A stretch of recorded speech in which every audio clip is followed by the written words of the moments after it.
So I found this. I don't know if you did. Oh no.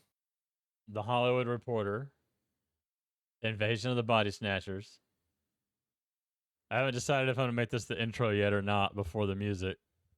But I know we try to keep politics out of stuff, but this is very funny to me.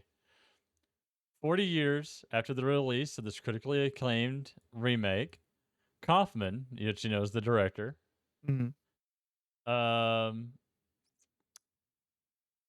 Kaufman connects the dots from his sci-fi treatise on pop psychology and paranoia to some more contemporary concerns in the age of President Donald Trump.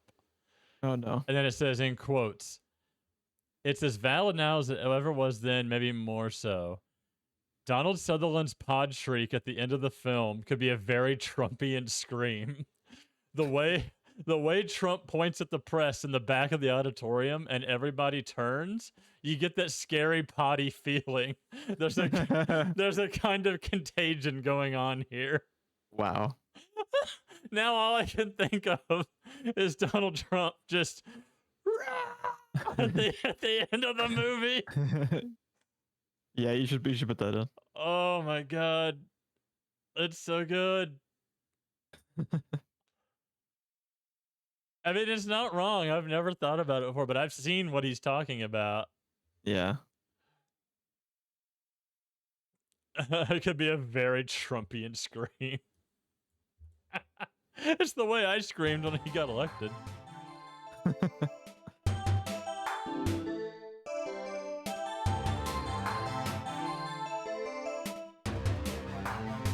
Welcome back, everyone, once again to a perfectly on time installment of Screenplay Rewind. I'm Geoff.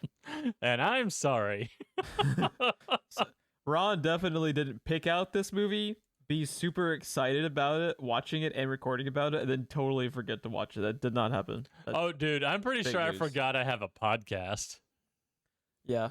Life happened, and then life happened, so... I hate when goddamn life happens, dude. It's the worst. Oh, I'm telling you, man. Someone needs to cancel life. Yeah, for real. I've been dealing with, like, fucking...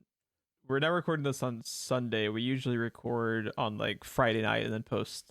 On Saturday. Yeah, like Saturday early in the AM to record at the absolute last minute possible, which is always a good plan. Always. Always the best plan. And then we deferred it to Sunday, and I have been dealing with ocular migraines today, so if it sounds like I'm struggling to figure out information about the movie, it's because I'm struggling to, like, look at IMDb right now, because it just fucking sucks. But I thought about being a dick, and then I didn't. No, I mean, you can go ahead. Like... I was gonna say, I too speak through my eyes. No, I'm just... First of all, fuck you. Second of all, you know what I mean. An episode of vision loss in one eye, usually lasting less than 1 hour, and is associated with a headache. It fucking sucks. Mimic other serious conditions. Wow.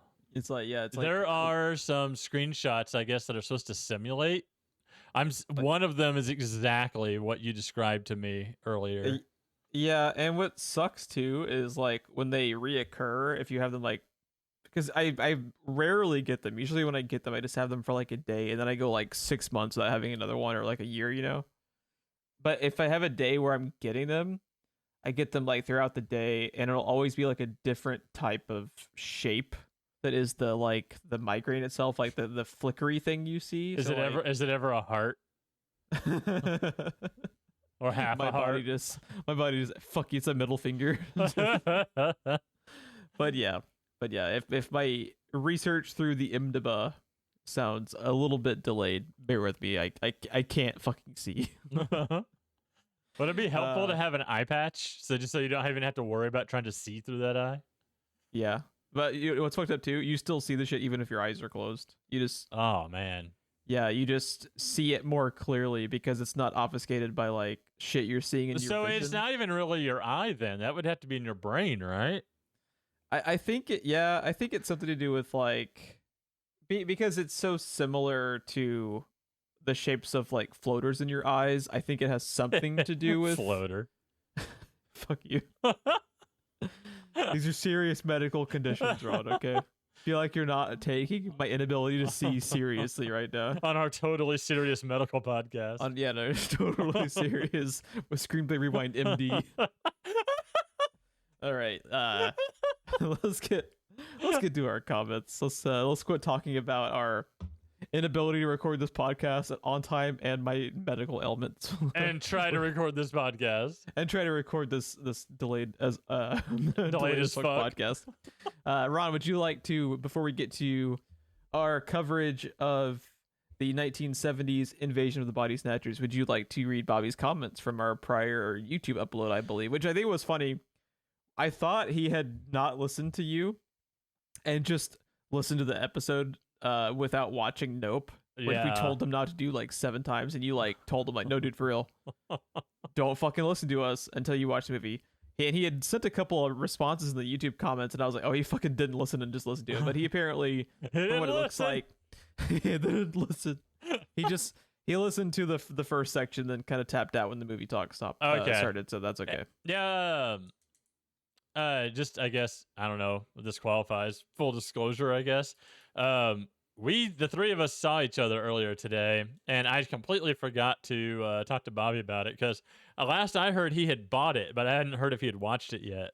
So the update after he brought it up after I talked to him about why the podcast was late, and then he said he's bought a copy of Nope. He has yet to watch it and has yet to listen to the Nope episode. He actually didn't know what this episode was going to be because he hadn't listened to us announce it. Yeah, so I told him what it was, so he'll be able to follow on with this one. But yeah, would you like to read his comments from the previous episode?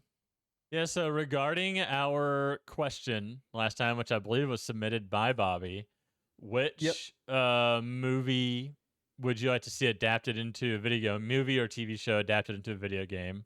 He said good choice with Doctor Who and Constantine. Hell yeah. So he agrees with approved. That. His second comment in regards to the fact that I could not think of the name of a certain mobile suit in Gundam Wing. Noob. He said it would be a Zaku, and he is correct. That is exactly what I was trying to think of. What was our conversation about the Zaku in the last episode? I don't remember how it came up. It probably came up because we were talking about Pacific Rim, and then we like relayed that into other giant robots. I guess I don't know. I don't remember. I just remember telling the story of me and Adam playing one of the games on Dreamcast, one of the fighting games, and he was just so angry. I kept dominating him with a Zaku no matter what he did because I know how video games work. Even though I had never played the game before, and I was just like, I'm gonna pick this one. And he said, "Okay, snicker." And if anyone had ever watched our Let's Plays, they would argue that we don't know how video games work. To be fair. Oh, you're right. Then the final comment we have, also from Bobby, was we were naming podcasts, potential names of podcasts on the last time, and he submitted podcast name insert your grievous, which disturbs me. I think he means grievance. Insert your grievance, or no, he means General Grievous from Star Wars. Or insert your General Grievous is what I was about to say. Yeah. Yeah. Never insert your General Grievous, man. Generally Grievous is another name for a podcast. That is pretty good. But yeah. As far as I could tell, we had no other emails or comments. Okay. Works out, because I can't fucking see. I can't read. Okay. I can't read. I can't read.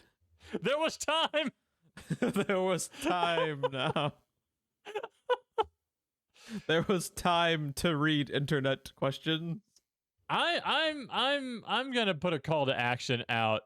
We discovered in our green room and our other podcasts that we never hit the record button for, that Jeff Goldblum did a Legend of Sleepy Hollow movie in 1980. It was a made-for-TV movie with the best fucking movie poster I've ever seen. The best worst movie poster of all time. If anyone can tell me where to fucking find this movie, streaming, DVD, whatever, even what network it originally aired on, I would like to know.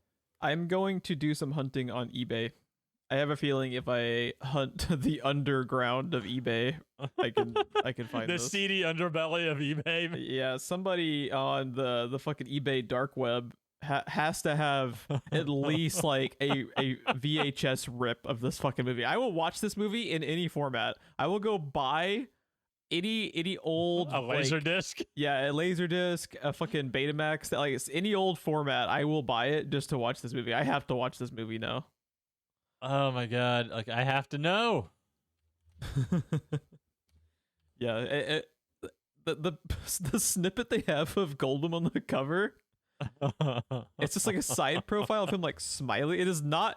It was not ever intended to be on the poster, which makes it even funnier because it's just a random snippet of him in the Ichabod Crane hat, and that's all they decided to use for it. And him That's being awesome. tall and skinny like he is, he literally just looks like the Disney version of Ichabod. Yeah, It's real. incredible. we have to watch this. This is something we have to watch while drinking lots of beer. Oh my god, I want it so Make for bad. It's an amazing. And that would also make for an amazing movie to have on in the background of like a Halloween party. It's just like, bro, you gotta watch Jeff Goldblum in 1980 on a made-for-TV movie of Sleepy Hollow play Ichabod Crane. It's like, fuck yes, I will. Okay, two things. I found a VHS copy on eBay. Okay, It's $7 or best offer. I'll give you 7 cents. But one thing that's really bothering me, and I'm gonna do a screenshot here in the Discord for you. One thing that's really bothering me. What is the first thing you see when you look at this picture? Oh, the poster's not the same. The poster, I need that poster. the VHS jacket's not the same, but it is still very much like a Walmart jack-o'-lantern that the thing is Also, holding. did this fucker not be kind rewind? Because I'm I gonna be know! mad if I get this VHS in the mail. Because I'm gonna buy it. I'm gonna fucking buy that VHS tape. If I get this in the mail and it's not rewound, I'm leaving him bad feedback. That Be like, has to be why his feedback is 99.5%, right? Yeah, it's about to drop because I'm gonna be like, wasn't kind, didn't rewind, negative review. I'm sitting here staring at this thing, and all I can see is that left empty half of the VHS. Fucker. It doesn't it just hurt your soul? You know what's also hilarious is how much of the population now has no idea what Be Kind Rewind is even referring to. I know. And that makes me feel just great about how ancient I am. It looks like there's several copies up for sale. It looks like all of the VHS jackets are that same. Yeah, that's Same the one thing. that's on the IMDb like little cover for it, right? Yeah. Yeah, so that's probably like the official one. But the one with Goldblum is just so much. It's Let's so make fucking good. t-shirts. Let's make fucking t-shirts of that because I will wear it. And just see if they try to stop us, whoever owns the rights. No one owns the rights to that. Sleepy Hollow is like basically fucking public domain now. It's been done so many times. Dude, I guarantee you that this is one of those things that is probably tied up legally with so many different hands and studios that nobody knows who owns this movie. What's Tim Burton gonna do? Like drive to my house and plant a fucking old like dried out tree in my front yard? Like what are they gonna fucking do? Oh, What? man. Am I gonna have Christopher Walken show up as the who does he play again in the He's the Hessian that loses his head and becomes the Okay. Headless Horseman. Oh, my God. I might have to delete my message. I can't just sit here and stare at this unrewound VHS tape, dude. dude? Doesn't it just hurt your fucking soul? Oh, it's driving me insane. I'll delete it. There you go. Okay. There you go. Now we just get that the Thank you. super The happy Goldblum. moderator stepped in. Thank you. Also, moderator stuff. Also, does Goldblum just have the greatest IMDb profile picture of all time? Because that's the correct answer. Yes. No one comes close. Just look at that. Like Look the at that Donald majestic- Sutherland, I can't help but stare deeply into the eyes. But I mean, the Geoff Goldblum one is so good that last time we did this, I put it in the Discord. My question: did he have to get this rainbow sweater with an angry cat on it and like plants custom made, or does Goldblum just like thrift shop for the most random? Because I could see him doing that. I could see him totally thrift see him doing shopping that. for random clothing just to make that like his aesthetic. Because that is such a Goldblum thing to do. And if you worked at the fucking Goodwill when Goldblum shows up, no one would ever believe you that you saw Goldblum going through the thrift store for the thrift store for shit in the back. I don't know if it's true, but that's one of my favorite stories about Bill Murray. is I forget, he was like at a Wendy's or something in an airport, or he was somewhere random like that, right? Like a McDonald's or something. Yeah. And there's people sitting there enjoying their meal, and he walks up to the table, picks up one of the French fries and eats it, and says, "No one will ever believe you," and walks away. Is that not the most fucking legendary thing you can possibly do? No, that is the most Bill Murray thing I have ever heard. My God, I love that dude. He applied for a job at like Applebee's or something in an airport because he said the employees looked like they were having so much fun. That's and awesome. then the official Applebee's Twitter account like tweeted him and said that he was hired. It might have been Applebee's. I'm pretty sure it was Applebee's. I fucking love It was that. like Applebee's or Chili's or something. But yeah, no, Jeff Goldblum. If you've never seen The World According to Jeff Goldblum on Disney Plus, it is so worth your time. Man, He is such. I really hope that's the way he is in real life, because, my God, I get the feeling it is. He's just such a specific level of craziness. I don't think you can fake that level of craziness. yeah, no, but- he seems crazy in the best way. Agreed. And you said that was Eccentric. the last of our comments, right? Yes, sir. All right. Do you want to talk some Invasion of the fucking Body Snatchers, man? You goddamn right. All right. And this is the 1978 version. So spoilers for the 1978 Invasion of the Body Snatchers, which we highly recommend you watch. This isn't as much of a like you need to go in Cold. completely blind to enjoy it, because like the movie just flat out tells you in the first like 30 seconds like what the creature is. Yes, and the which is something that is usually a bit of a peeve with us. We talked about that in the thing. Yes. Um, Yeah. I was thinking about that exact same thing of how, and I'll talk in detail. I think it is more okay for this movie. Yeah. I will like go into a little bit more detail in a bit. But Ron, did you want to talk a little bit about what made you select this for the show? This is just one of my all-time favorite like alien invasion science fiction movies. It's damn good. The first And- viewing, I really, really liked this movie. Second viewing, when you pick up on shit happening in the background, I Yes. love this movie. It's It so has- good. It has so much shit on Front Street that you don't pick up on the first viewing, and I love that. I love stuff that rewards you for rewatching. I read something today that I didn't even notice. That they apparently do a sound design in this movie. Yeah, the main reason I wanted to get it on the podcast, this is my planned October movie for a while. My wife went on a business trip. I guess it was last year, and I did a rewatch of this while like drinking whiskey and folding laundry. As And you do. I was like live texting you while partially drunk, like semi-drunk, and folding laundry as I was watching this. And I was careful of spoilers. I was just sending you weird tidbits that out of context meant nothing to you. But you told me that you hadn't watched this movie, and I'm like, well, this is my next October movie. Then like a month ago, you're like, dude, I checked out that movie. It was really good. I was like, God damn Well, it. you Jeff. know what? You know why I watched it? Gary and Cole covered it for did they? Unfilmable. Ooh. They covered it for their podcast covering horror stuff like a year ago, and I had backlogged it because if it's a movie I'm interested in, I don't want to like listen to a review of it or a podcast about it. I want to watch it and then kind of follow along.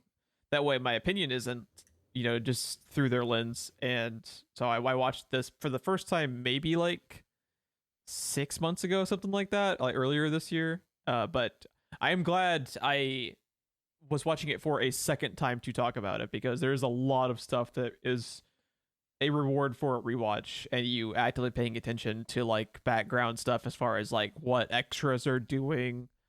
Just great attention to detail. Yeah, and there's some of their filming techniques are very interesting in this too. And it has a weird mix of what we talked about, like say in our Fellowship of the Ring episode, where it's kind of at a weird time. It was kind of doing stuff that went out of style just a few years after this movie came in. It was doing some novel stuff that you probably hadn't seen before this movie came out at the same time. Like it's doing a whole bunch of stuff. Like there is a moment in this movie where I realized, oh my God, they evolved the establishing shot Like Yeah. the for anyone that doesn't know, because it's literally been long enough now, there's probably people listening to this that have never seen an establishing shot. If you watch like the Brady Bunch was a really common example of it. They always cut like to the outside of the house and then cut to the inside of the house. You could just cut to the inside of the house. We know the Brady house. We understand where we are. But to avoid audience confusion, if you went to the diner, you had the outside of the diner and just lingered on it for like 2 or 3 seconds. Doesn't sound like a long time. When you're just sitting there looking at a picture of the outside of a diner, that's a long time. And, you know, it was a weird thing that Hollywood thankfully quit doing. But in this movie, we have those. But it does things like when we go back to, I've already forgotten her character name, Elizabeth. When we go back to Elizabeth's house at one point, we do an establishing shot of her house, and then the camera slowly pans down and to the right, and they're in the car outside of the house. So we're still doing the establishing shot, but we're making use of the time. We're establishing the setting and what characters are in the setting. It's still a practice that thankfully went away, but this might be the earliest example I've seen of anyone trying to evolve the establishing shot. Yeah, it's very possible. This movie also just it's so influential. Because like this was a remake, similar to like how The Thing was a remake. But this movie was very influential on like the tone of John Carpenter's The Thing, like without a doubt. Oh yeah, like this movie's only what, 4 years before The Thing? Was The Thing 1982? Yeah, The Thing was summer of '82, I believe, and just the summer of '82. The summer of '80. Actually, if you go look at the movies that came out, like summer of '82 was fucking crazy for movies. I have a question. Yeah, Alien was 79. I think. I often get its year confused with Star Wars. Star Wars is 77. Yeah. Alien was 79. So that was 77. This is 78, and Alien was 79. And then in 82 we get The Thing, and Aliens was when? I think Aliens was a little bit later in the 80s. Like 83, 85, something like that. Probably. Aliens was 86. Oh, damn. I was close. Could you like I would kill for like that level of good sci-fi year in and year out, by the way. Could you imagine? I feel like we don't get them anymore. Like there's very rare that we have a standout. I mean, that's one of the reasons we like Nope so much. Could There's you imagine ever fucking sci-fi stuff? If you were 13 when Invasion of the Body Snatchers came out, fuck it. If you were 13 when Star Wars came out, think about that. That is a almost a 10-year run to Aliens. Right. Think about all those movies. Star Wars would how forever change you. Influential 75 to like 85 was in movies of today. For real. If you watch Star Wars when you were 13, you just have like an excitement for film, an excitement for like space and all this like fun shit. And if you watch Invasion of the Body Snatchers when you're 13, you're just depressed for your entire teens. Well, because one of my favorite things about this movie is the most famous thing about it is just how unbelievably fucking dour and bleak it is. Like, yes, when you rewatch this and that you see from frame one, there are thousands of people who have already been turned, and you realize just to the extent from frame one, before you even know the name of any major character, how fucked the human race is. Like, I love how bleak that is, because typically when you're watching these movies, and this is like kind of cutting ahead to like wrap up thoughts for Invasion of the Body Snatchers, but I just want to talk about it since we're talking about it right now. Like, it's so cool, and take a drink. It's so Lovecraftian how these characters are, constantly talking about how like, we're going to beat this. We can beat this. And then, deep down they can't. It's not possible. The walls are closing in. They closed in weeks ago. Like they shut down the garbage mashers on the detention level. It's set in stone. Humanity's done, and they've been done the entirety of this movie. And that's one of the reasons why I have much less issue with them showing the creature thing at the beginning, the plants. Because that's part of the theme. Part of the theme of the movie is that sometimes you go up against something that you're not equipped to deal with, and you're just not able to take. You can't beat it. It's not a winnable situation. It's a non-starter. There is nothing you can do. These people are highly qualified, and it doesn't matter. Yeah, it just doesn't matter. And I love that about it, because like part of the reason I complain about it in The Thing is it's not necessary for The Thing, because The Thing is much cooler with just the cold open with the dog to me. Yeah, and The Thing is about beating it, because you can hypothetically, it's not likely, but they can win in the situation with The Thing. Well, they can win. They have a chance. There is no chance in Body Snatchers. It's done. What's interesting is The Thing kind of takes more after the 1956 Body Snatchers movie, because in that movie, I believe the town gets quarantined, and I believe they beat it. And in a way, The Thing is quarantined. That's the whole problem, right? That's why they're trying to kill it there. It's in Antarctica, where there's no one except this research outpost, and they're trying to take care of it before their rescue comes, because if it gets out of Antarctica, invasion of the Body Snatchers is what's going to happen. Yeah. You know, so in a way, it kind of takes after the 56 version, because it is quarantined, and then this movie is showing you what happens if the Thing gets out. And I think this version of the story is 10,000 times better than the 50s version of Body Snatchers, of them actually, like, you know, taking care of the problem.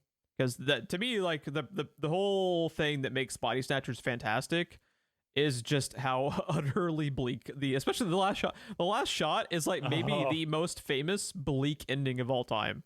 And it's so fucking perfect. And you're just like, well, that's the movie. I'm depressed. You're like, well, I'm depressed. That fucking sucks. Holy hell, what a movie. I'm going to go watch Alien and The Thing now to feel better. God, I fucking love it. Yeah. This movie, like, I think this is gonna be one of those where it's like every time I happen to watch it, I probably won't watch it year in and year out like I do John Carpenter's The Thing, because I'm already depressed enough most of the time. I don't need this fresh shot of like anti-adrenaline. But well, dude, they get you when you're sleeping. You need the adrenaline, not the anti-adrenaline, right? So the thing that is the thing that is interesting to me about this movie on the Lovecraft aspect of it is I might have unintentionally been going a little bit for Lovecraft, because if you think about it, it is something from another world coming, taking over this world. The human race is fucked. There's no beating it. There's no winning against it. But the protagonists are not typical Lovecraftian protagonists, right? They are in fact not insane. It is in fact everyone around them, right? And there's nothing like suicidal that happens in any of the characters or anything. The thing about them that is Lovecraftian, though, is that they think they can beat this. That is true. Now, like Matthew, who is Donald Sutherland's character, Matthew says we can beat this. But he might not at his core believe that, because, you know, he's not like a full-blown scientist. He's like the chief health inspector. Right. But I feel like they know deep down the writings on the wall just because of what they're dealing with. But they do, at least until the last like 30 minutes, have that Lovecraftian thing where like they think the problem is solvable, and it's not. Right. So that's that. But yeah, they don't have like all of the trappings, but they do have that aspect of them that makes them a little bit Lovecraftian protagonists. Yeah, it's interesting. It's like I said, the setting and the plot devices themselves are very Lovecraftian in that fashion. And then it's like you take some characters that, I don't know, not exactly plucky, but, you know, you take them in, drop them in, and just watch them slowly, horrifically realize as the movie goes on that they're outmanned and outgunned. The act structure of this is also really, really interesting. This movie is not set up in your typical 3-act structure. The entire last hour of the movie is just them coming to grips with the fact that they're screwed. Yeah, it's really interesting. Like like a movie kind of comes to like a climax when he is, taking out the little pod growing center thing, but even that doesn't matter. Like, it's futile. I wanted to talk about that when we get into it, because there's something this movie does that I don't know that I've seen in another movie. If I haven't seen it done as well as this movie does it, and I wanted to get into that pretty deep when we get through the cast. So I'm going to save what I had to say on that. Sure. Let's run through the crew and cast real fast. Okay, so our director is Philip Kaufman, who Brown and I both had completely not realized I was today years old. Yeah, he co-wrote fucking Raiders of the Lost Ark ? Because I've never seen this name before. I would have bet my life that it was just Kasdan and George Lucas that wrote that, but he helped co-write. Like, he has co-creation credits on like every Indiana Jones thing ever. And I was like, what the fuck? I was like, oh hell, he was a co-writer on the movie. It's nuts. He was also the co-writer and director of The Right Stuff, which people rave about The Right Stuff. I have just not seen it. Yeah, I haven't seen it either. Real quick, back up to Raiders of the Lost Ark. It kind of makes sense. There are some elements from Invasion of the Body Snatchers in Raiders of the Lost Ark. Like, Indiana Jones technically loses in that movie. Yeah, it's true. Also, by the way, have you ever seen the cast of The Right Stuff? Let me rumble off these names for you. Let me rumble off these names for you. Sam Shepard, Scott Glenn, Ed Harris, Dennis Quaid, Fred Ward, Lance Henriksen. Oh my God. That movie? Scott Wilson. Like, it's crazy. That movie, Great Geoff? cast. That movie has the right stuff. It does. That fucking cast is magnificent. Like, please let me watch this movie, though. The Magnificent More Than Seven. Also, they have a picture of Fred Ward in a suit, which, like, my brain... That is so weird, isn't it? My brain could not accept as a actual photograph that was taken of Fred Ward in real life. There's a movie where he is like an FBI type character that is very Jeffrey Dean Morgan from Rampage a little bit. Just quite not as eccentric as Jeffrey Dean Morgan is in that movie. But he plays that kind of character, right? Right place, right time, and he knows what's going on, but he doesn't have the evidence and stuff. And it's very weird because it's Fred Ward in a suit, and that was all I could think of the entire movie was Fred Ward in a suit, not battling giant worms out of the ground.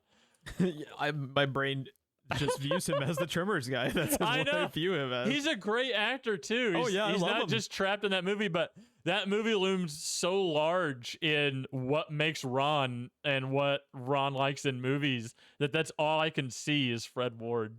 And he's just so awesome and lovable in those movies. Like, I know he's easily my favorite character. He's awesome. Michael Gross as Bert is right there. But I'm the guy that I like. Optimus Prime, he's my favorite Transformer. Leonardo's my favorite Turtle. Earl Bassett is up there with those characters and being like the leader, the level-headed one. Yeah. So he appealed to me quite a bit. Yeah, he's fucking awesome. But yeah, it's fucking weird, him in a suit and tie. So one of our co-writers here is W.D. Richter, who has an interesting... damn near killed her. He has an interesting kind of career too when you go and look through his IMDb. So in addition to this Body Snatchers screenplay for the 78 version, he helped write Big Trouble in Little China. I saw that. Yeah, he's one of the co-writers with Gary Goldman and David Z. Weinstein. I Big Trouble in Little China is not one of my like upper echelon Carpenter movies because some of his upper like echelon for me are some of my favorite movies of all time. So that's like a high bar to clear, but I really like Big Trouble in Little China. Okay, I couldn't remember. I know someone who hates that movie and I couldn't remember who, and I thought it might be you, but no. Because I was like, it's John Carpenter and it's Kurt Russell, but I still think it might be Geoff. No, I like Big Trouble in Little China. Okay, cool. I really like that movie. That movie's really good. I saw it for the first time like 4 or 5 years ago, I think. Absolutely bonkers. Absolutely bonkers. Would not, also would not get made today because it would get everybody canceled. Yes. But dude, for the time, it's pretty awesome. How good is Kurt Russell just as an actor? Think of his fucking career between Snake Plissken and the goddamn trucker in Big Trouble in Little China and just everything that man has done. McCready, like the difference between those characters, like the difference between McCready and Snake. Star-Lord's dad, Ego. Yeah. Yeah. It's crazy. Ego the but yeah. Living Planet? Is that? Yes. I know yeah, he's you are Ego. I correct. can't remember like his full. Yeah, full name. Ego the Living Planet is like his like full comics name. So Jack Finney is one of the other co-writer here. I'm pulling up the rest of his credits just to make sure I get it correct. So in addition to Body Snatchers, I think he might have written the original story. I believe so. Yeah, he wrote the original 50s now did he write I think he just got creator credits for having written the novel. So did he write the novel and that's what gives him I believe he wrote the novel. I'm going to say I believe a lot because I have all my tabs open and in the order I want, but at some point Firefox did an update in the background, and as I click on things, it just brings me to a tab that says restart is required, and I already have all my shit up that I want. Got it. Okay. Based on the novel The Body Snatchers. Yes. So Jack Finney, which I thought about seeking out just to see how different it is. Yeah, so The Body Snatchers, his novel was released in 1955. So when was the original 50s? So they have the Invasion of the Body Snatchers movie 1 year after he wrote the novel. So that's pretty cool. Damn. It's cool. One of them. All right, our cast, we've already mentioned previously, Donald Sutherland is our protagonist. He's Matthew Bennell. Bennell, I forget how they pronounce it. Which, by the way, Donald Sutherland is one of those actors that I fucking love him and everything, and he's never the same guy in every movie, but he's also kind of always Donald Sutherland at the same time, and I don't know how to explain it. He has like a certain just Donald Sutherland charisma about him. He's got like gravitas. Yeah.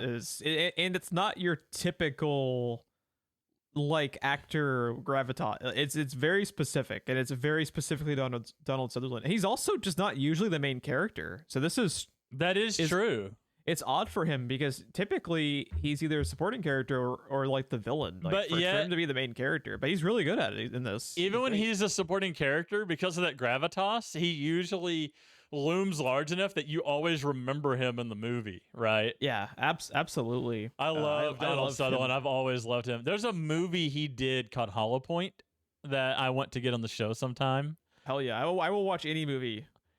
Yeah, it's really. I'm sure Bobby knows it. He's an assassin that gets arrested by agents of two different branches. I know the FBI was one, probably the guy. I don't remember who the chick was, or maybe she was FBI and he was like NSA or something. I don't know, but they're competing over who gets to bring him in, and he's just like in the car handcuffed the whole time, making like sideways comments at them. It's so good. Awesome. It's so good. I will watch anything with Donald Sutherland in it. So yeah, bring it on. I would totally watch that shit. We have Brooke Adams, who's the co-lead, who plays Elizabeth Driscoll.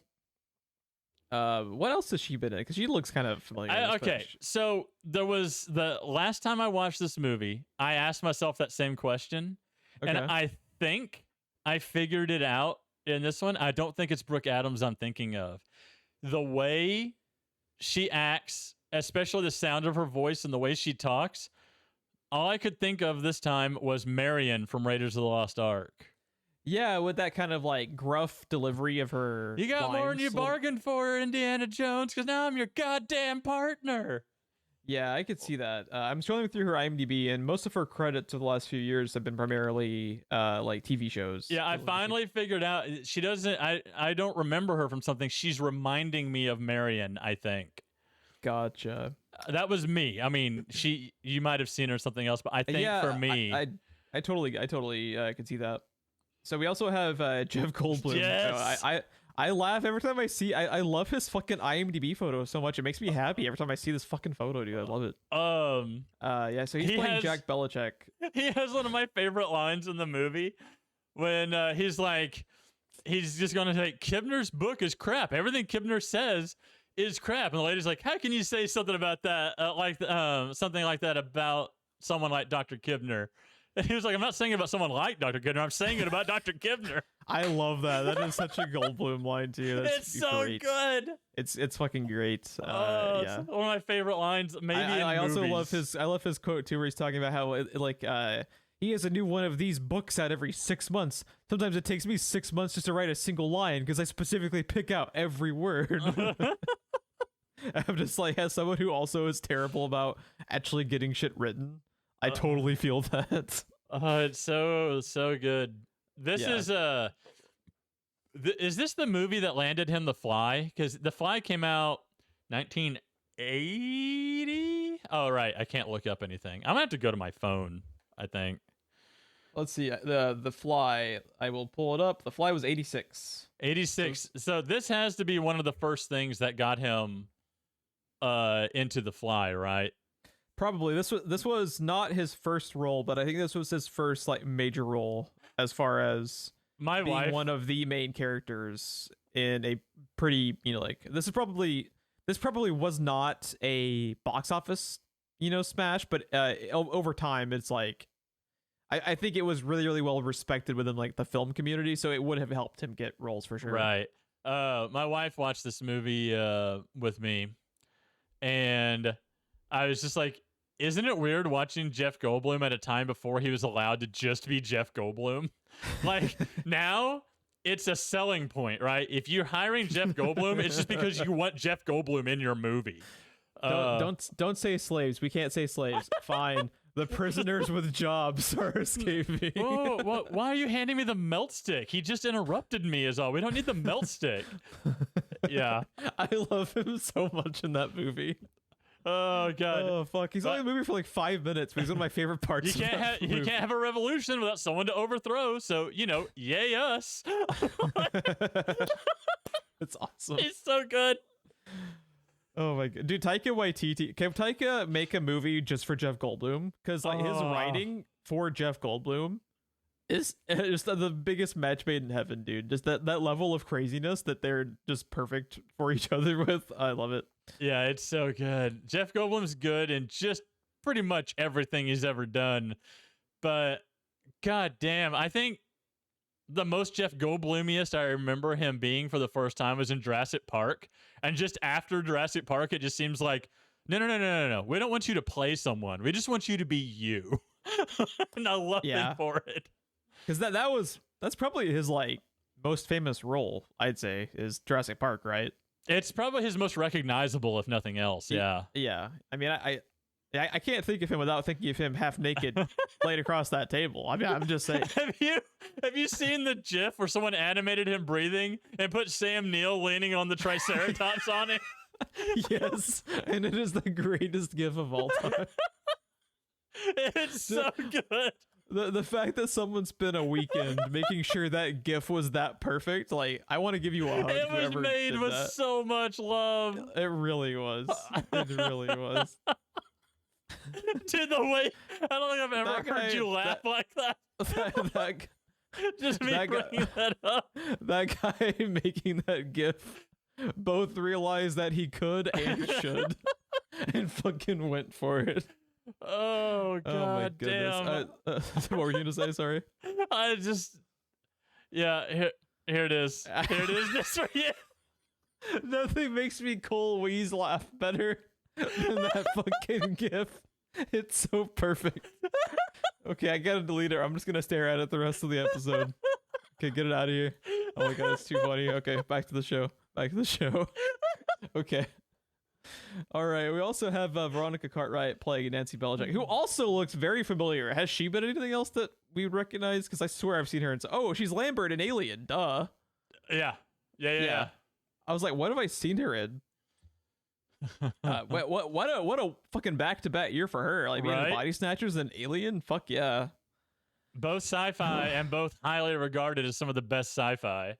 Yeah, exactly. So we have Leonard Nimoy. He's probably best known as Galvatron, right? Absolutely. So Leonard Nimoy here is playing David Kibner. I actually my only complaints about this movie actually tie back into Kibner's character, because I think there's some really weird shit that happens with Kibner's character as far as like, I guess we can just talk about it now. Okay.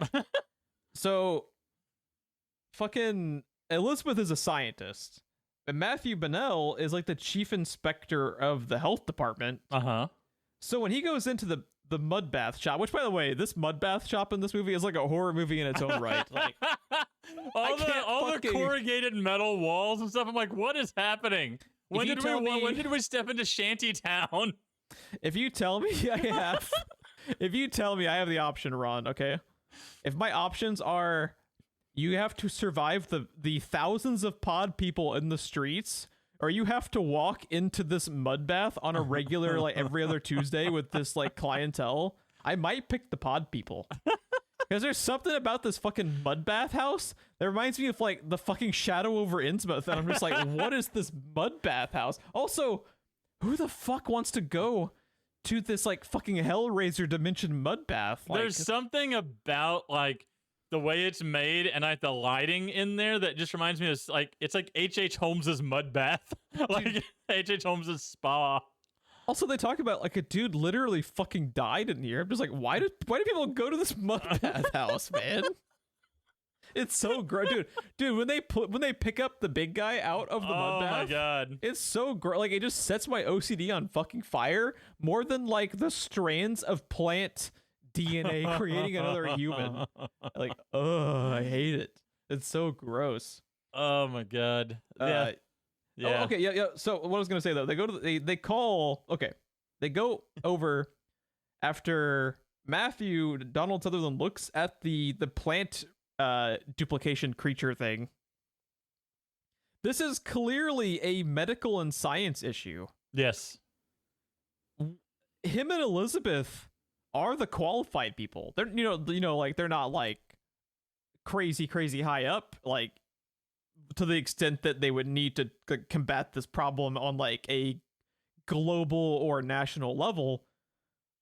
But he tells them to like call Kibner. Kibner's a fucking psychiatrist. What's Kibner gonna do? It'd be like Fauci trying to deal with COVID and bringing in Dr. Phil. Yeah. You know? It's like he's a celebrity psychiatrist. He's not a medical this is a medical science issue. What is Kibner gonna do? It's really weird to me. I think that's it's like they just kept crowbarring him. They kept crowbarring in situations to bring him back in that made no sense. And I wish they had just reevaluated what type of character Kibner would be if he had never been the psychiatrist side of it, and he was like just another health inspector, just some member of like the science community, to where it would make sense that Matthew would respect his like opinion and his expertise enough to keep bringing him in. It's very weird. It almost feels like they had a different version of the script as far as like what Kibner's like role would be. It's really weird to me. I think it's a holdover. They rewrote Matthew. Originally Matthew was a jazz musician, I think. Interesting. Something like that, and Kibner would be like the only scientific member of the scientific community that he would know. Okay. So it's very strange. Yeah, it is very weird. There's a few weird things like that, and I wonder if that's something to do in the book too. If there's something that makes more sense. I would actually like to read the novel. Yeah, I gotta try down the novel and read it. But yeah, and it's Leonard Nimoy is good. I like Leonard Nimoy in the movie. I like Leonard Nimoy in general. It's interesting that their goal for Leonard Nimoy's character was to get him to stop being typecast as Spock. He's playing the Spock role in this movie. And towards the end, he just, when he's talking at the end after he has like openly revealed to them that he's part of the pod people. When he's Galvatron, he's like literally speaking like Spock does when he's emotionless. It's really funny. But man, dude, Kibner's a fucking asshole. Yeah, he is. In this whole, like, even before he's officially the villain, he's just a fucking prick. Like, these people are going to him trying to get help. And obviously, by the end of it, he's lying to these people and telling them to, like, oh, just go back home. Just deal with it. Well, but before you realize that, he just sounds like the worst fucking psychiatrist of all time. He's such a fucking asshole about it. Yeah, the point of debate is, at what point is Leonard Nimoy turned into a pod person? I think from the first time you see him, he's already been a pod person. Yeah, that's actually interesting. So to figure out what my opinion is on how long he's been a pod person was something I was actively looking for in the rewatch. And I think you're right. I agree with you in that he is a pod person the entire movie. because after their first scene with him, when they go to see him in the bookstore, at the very end of that scene, when all the other characters leave, Leonard Nimoy tells one of them to just go home. I think he tells Elizabeth to just go home because he knows what's going to happen to her. And he also backs up to one of the trash cans that is full of the husks. Yeah. So I think that is signaling. Well, he's already at that point turned. Even then, in the bookstore, he's talking to a lady who is saying her husband is not her husband. And he's talking her into just going home with him. Just going home. Yeah. And she will realize that it is her husband. And then later when we see her, she has been turned. She is a pod person. Because he is telling everyone to just go home and plays it off like nothing because he knows what happens when they go home, they get turned. Yeah. And he knows exactly what's happening. He tells Donald Sutherland to take Elizabeth home.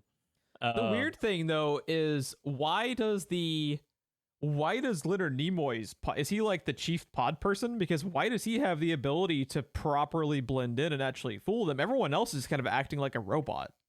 So there's some like weird stuff going on with because Kibner is more he sells being a person better than the rest of them do. I think that may have more to do with the fact that he's a psychiatrist. I think he is very analytical in the way he looks at things and the way he talks that they just didn't fucking notice.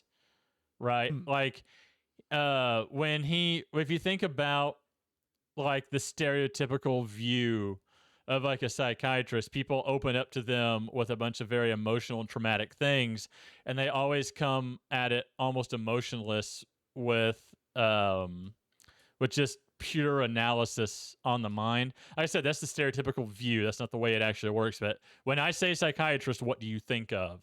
Yeah. I think him being turned to a pod person, it was just like almost so natural a fit Matthew didn't even notice. Because he's just a highly analytical type of character. I think that's why it's important he's a psychiatrist. Okay, I can see that. I'm just literally making this up as I talk. It's not something I came to earlier today or anything. It's just interesting because to the extent to which he is able to sell it, because he is throughout his conversations, not only at the bookstore, but later on, he's displaying emotion. And that is one thing they specifically talk about later on that they're not like even capable of. So he is like, he's operating on like a higher level than the other pod people, because the only other emotion like the pod people ever express is scream. Is the shrieks. Yeah. I love that, by the way. If you ever pull up the subtitles when they're doing the screaming, it is specifically called shrieking, which I like. Nice. Because it is a very specific shriek, and it's also cool like in the scene when they're driving in the car and the guy who's trying to like warn them about the pod people, the guy from the original movie, when he runs to the right and goes off screen, you actually hear one of the shrieks for the first time. Yes, it's a really cool scene. That shriek is not in the subtitles. Oh, that's really? Interesting thing. Yeah, it's just in the background of like it wasn't considered like part of the dialogue even, which is really interesting to me. Just a little like filmmaking stuff like that. So if I had to, the answer I think to your question of why Kibner is able to sell it better is literally just script. They need the audience to be fooled. They need the third act twist. It doesn't ruin the movie for me. I just think it's interesting how there are like strange inconsistencies with Kibner just in general. If I had to come up with a bullshit reason that plays into the mythos of what's happening, the pod people absorb all of your memories and everything. They are you, and if he is a very highly intelligent, analytical person that is able to at least try to empathize with trauma victims and stuff because of his line of work, that might have transferred over to the pod person version, right? Yeah. But honestly, I think it's just script. They want to keep the audience fooled. It's interesting. His character makes for interesting discussion because it's not like concrete. It feels very not like in a bad like I think it is a script issue as far as like the way Matthew views Kibner. Yes. That is an actual problem with like the story and the characters and like the reasoning behind some of the characters' actions, I think, is a little bit like wonky at times. But Leonard Nimoy being like his pod person, having like more capability of selling himself as a human, I think is interesting, and actually adds more like conversation to the nature of the pod people, which I think it's a cool kind of it's like that that thing that like the Dark Souls thing where it's like the 70-30, you know, like Right. they give you just enough information to make the question marks interesting because they're giving you enough like just enough information to turn it into a question mark, Like- and really like diving in and seeing where you fall on Kipner's character and like his abilities as a pod person is really interesting to me as part of the creature concept. Yeah, it's literally him selling it. It's not a personality quirk, because when he full on reveals that he is one of the bad guys, like you said, that is totally dropped, and he's totally emotionless and He's lacks Spock. empathy. He's Spock. Spock. Like his Yeah. line delivery like is him as Spock at that point. It's interesting. We also have not really much to talk about as far as like the performance, because he's mostly just, you know, at the beginning he's just a complete prick. I do think it's really funny though that the Jeffrey here has my spelling. You don't see that very Yes. often. And yeah, I saw that and I was like, what the fuck? You never see the G Geoff in movies. What freaks me out about Art Hindle in this movie is, doesn't he just look like a full-size Tyrion Lannister? Yeah, with the hair, he really does. Like, his Yeah. jaw structure is very similar to Peter Dinklage in Game of Thrones, right? Like that age Peter Dinklage and this age Art Hindle. Like, and his hair, I swear to God, it was freaking me out the whole movie that he's just a full-size I didn't put that together, but it's pretty funny. he's just a full-size Tyrion Lannister, and his name is Jeffrey, which is very similar to Joffrey. Like, Right. oh my With the God, weird- what is like, happening? Yeah, it's very weird. Also, this is just like where my brain goes and how like stupid my brain is. How much do you think those headphones cost him in 1978? Oh He has, my like, God. those had to have been like $3,000 headphones. Had Now- and now he- what now he has TV do money. you know of that would have even plugged into those? I don't Right? even understand how they would have worked in 1978. That's more sci-fi than the pod people. I know. These headphones, because it's very weird. And all he does is he just uses them to listen to the basketball game. He loves his Golden State Warriors. So there you go. Did you see the Wikipedia description of his character? No, what was it? It says that the pod version of him just sits in front of the TV and watches TV commercials on loop like the non-pod version did. And I was like, bitch, he's watching basketball the entire beginning. It's a huge thing with him being Yes. like even Donald Sutherland knows about it because he's like, wasn't it a good day? Because like the Warriors won, you know, Yeah. everyone knows about it. It's a meme in the movie. Yeah. It ends up being part of what makes Elizabeth absolutely sure that he's not the same person because he didn't go to the game when he had tickets. And Yeah. that's like huge red flag for him because he was obsessed with the Golden State Warriors. Like people, isn't it funny people that like take the time to edit these like IMDb trivia pages or Wikipedia pages are just blatantly not paying attention to what they're writing about like that? I know. It's fucked up. It's really strange. Yeah, that's pretty much the bulk of like the main cast. So where did you want to jump to next? What was the thing that you realized for the first time in this viewing? So I read it first, and then it dawned on me that it's absolutely correct when I was reading about the sound design in this movie. So one of my favorite things that happens in Avengers Infinity War and Avengers Endgame is after the Thanos snap and half of all life in the universe dies, you stop hearing. So in sound design in movies for like a cityscape, they put in just like ambient noise of like wind and like the rush of cars going by. There's another one that's like all the crickets and the birds and other bugs and insects. They remove the birds and bugs and other insects from the audio track in Infinity War. And when Hulk snaps, they put it back in that moment. So That's so cool. there's this weird, eerie silence in the movie, and it's unnerving and weird to you, and you don't not enough of a change to stand out, but it's enough of a change that your brain knows something is horribly wrong and you don't know what. Just that lack of organic life just being present. Yeah. Well, apparently in this movie, as the movie progresses, they remove more and more of the cityscape sounds. Less and less chatter of people in the background walking and hustle and the bustle and everything just slowly disappears from the movie until it's gone completely. And what's also cool is like when they've gotten rid of so many of the sound effects, one main thing that you still hear, and it adds to the eeriness, is like when all you hear is their footsteps. Yes. And the footsteps are almost always in perfect unison. And the reason why that is so prominent is they've been removing the sounds of the city throughout the movie. That's so good. As more and more people get turned, the hustle and bustle disappears. The rush hour sounds disappears as the movie continues on. It gets quieter and quieter in San Francisco. Right. Yeah. Yeah. Man, so it's I learned that today, and I sat here and thought about it, and I was just like, holy shit. Like, because like you said, their footfalls in unison. So why does that stuff stand out so prominently? Well, I mean, sound design, but what about it? Well, the cityscape sounds are disappearing because more and more people are becoming pod people. Yeah, it's amazing. It's really neat. And it's really great. I can't wait to watch it again with that information in mind, looking for it. Yeah, when you're actively paying attention to it. Yeah, because when I found that out about Infinity War and Endgame, and the next time I watched it, I was just like, holy shit, that is totally what was making my hair stand on end on my arms and stuff watching it, because everything is gone. All the sounds that are just so normal that your brain expects to hear are gone. And it's such a simple change, you can't really detect it.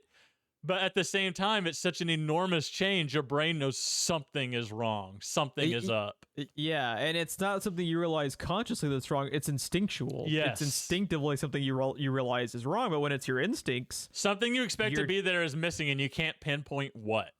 Yeah, but man, it's really effective here. Also, I think I've didn't finish my point earlier. Oh, but sorry. What I was gonna say. No, you're fine. It was earlier on in the episode.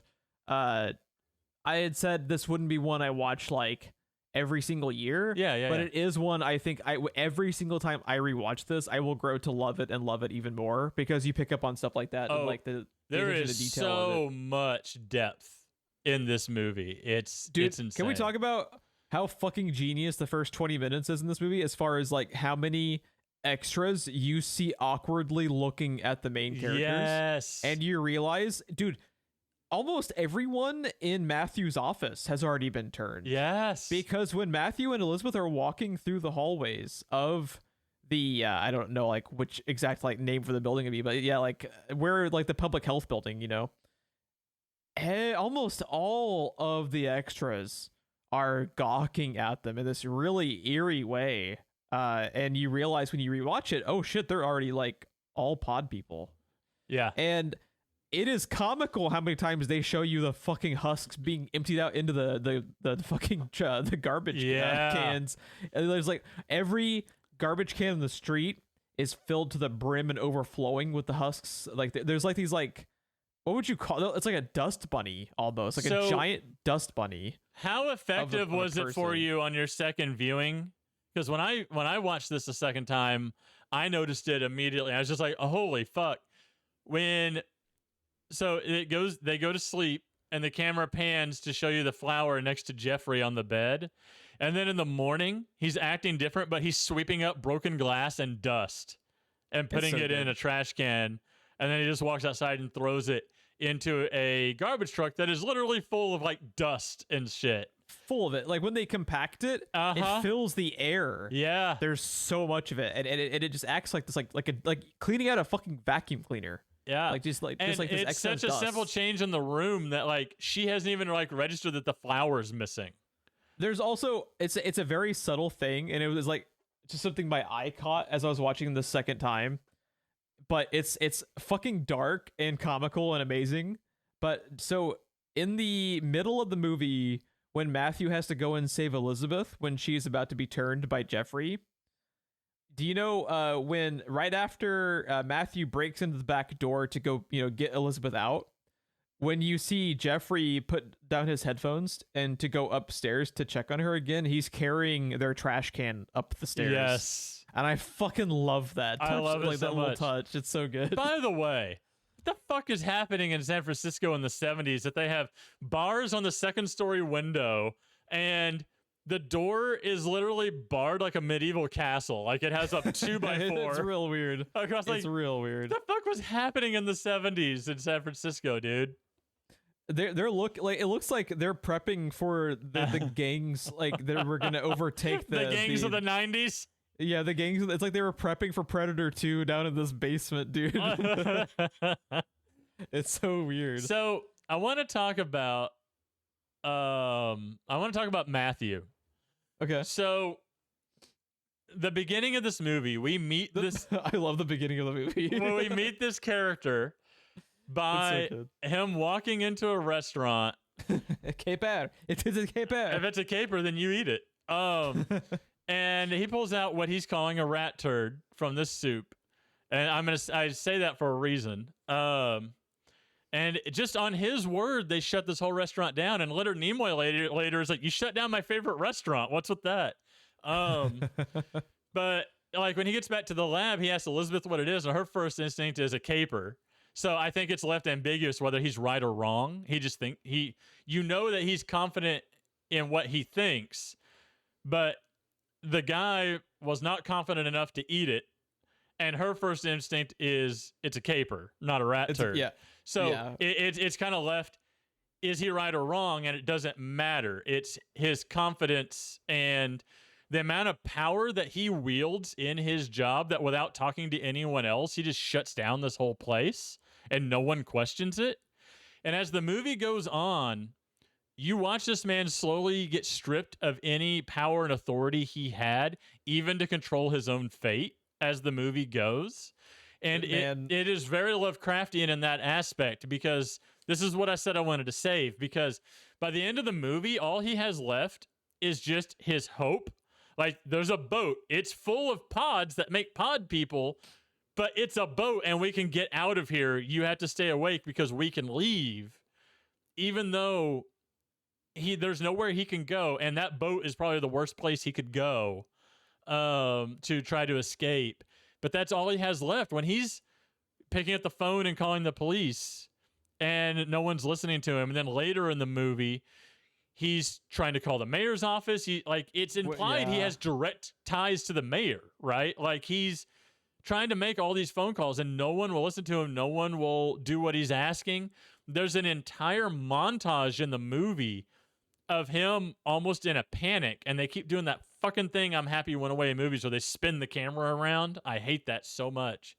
That scene overall is great. When every person he calls is giving him the runaround. Yes, because it is amazing. He's not used to that. He is a character of authority. Regardless of what his job it doesn't matter. He is a character of authority. He has a certain amount of power. He's used to wielding that power. And now all of a sudden he can't. So the only thing he can do is protect himself and the people that he cares about. But then as the movie goes on, he loses more and more people. And it's clear that his ability to do that is dwindling.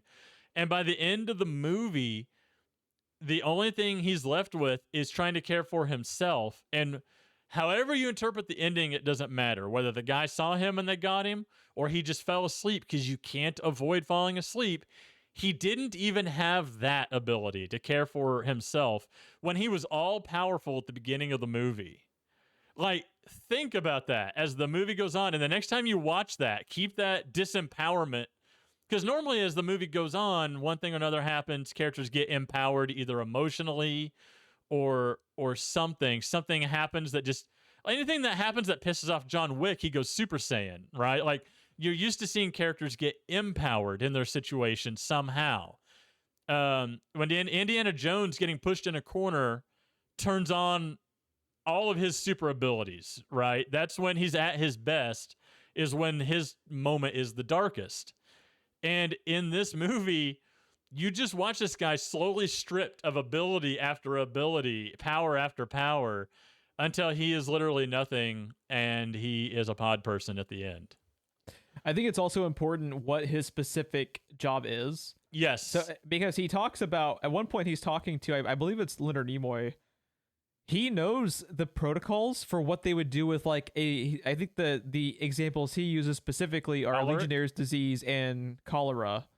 So he knows what has to happen on like the macro level for the city, the state, the country, and everything as far as like how you contain the outbreak. In that same scene, an example of just how far his reach goes, he says, the mayor is one of your patients, right? And Leonard Nimoy's response is, how do you know that?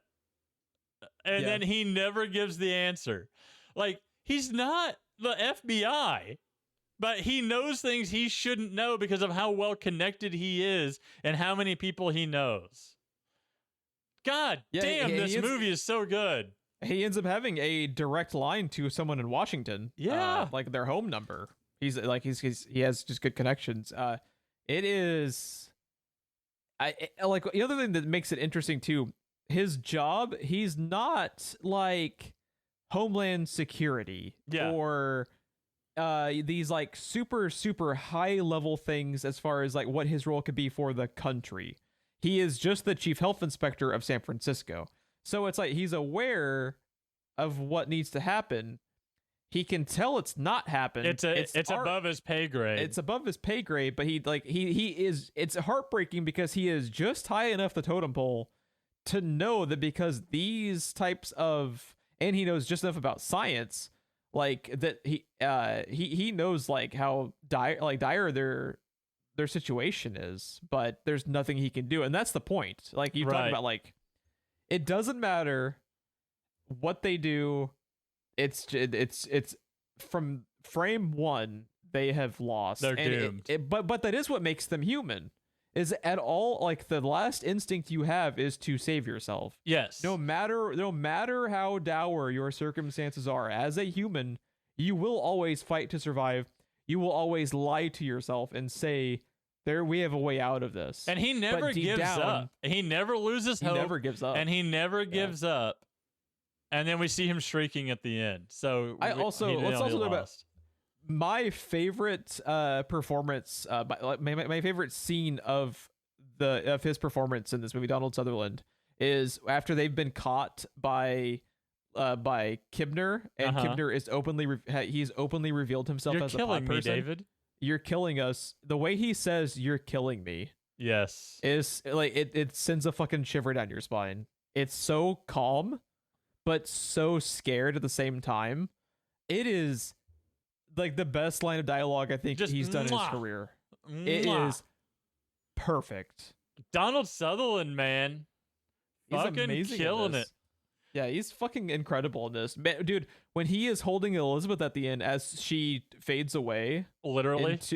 She just turns into the pile of dust when that's all that's left of you. We haven't talked about it. Let's talk about the special effects in this. Dude, do you not like get itchy looking at the strands? Yeah, they're the little fungus-like strands.